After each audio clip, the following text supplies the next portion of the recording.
বিসমিল্লাহির রহমানির রহিম। আজকে এখানে উপস্থিত আমার শ্রদ্ধেয় গুরুজন এবং আমার সকল ভাই বোনদের জানাই আমার পক্ষ থেকে আন্তরিক শুভেচ্ছা ও সালাম। আসসালামু আলাইকুম। আমি লিমু এবং আমার বাবা আলহাজ মোহাম্মদ আবু বকর সিদ্দিক লেবু, যিনি প্রথমবারের মতন ধনবাড়ি পৌরসভা থেকে মেয়র পদে নির্বাচন করতে চান এবং আপনাদের সেবা দিতে চান। শুধু চালাস না কিংবা শুধু ধনবাড়ি না, ধনবাড়ির আশেপাশে যেসব অঞ্চল আছে সেসব অঞ্চলের সকল মানুষই জানেন আমার বাবা মেয়র হওয়ার জন্য না বা মেয়র হবে বলেই না, তিনি আগে থেকেই মানুষের সবসময় পাশে থাকার চেষ্টা করেছেন। হোক সেটা তার অর্থ, হোক সেটা তার ক্ষমতা, তিনি সবসময় চেয়েছেন তার দ্বারা যেন মানুষ উপকৃত হতে পারে।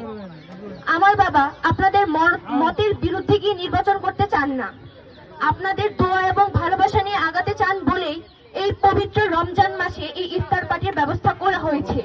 আচ্ছা, আমার বাবাকে মেয়র হিসেবে দেখতে চান কে কে? প্লিজ একটু হাতটা তুলবেন, আমি একটু দেখতে চাই।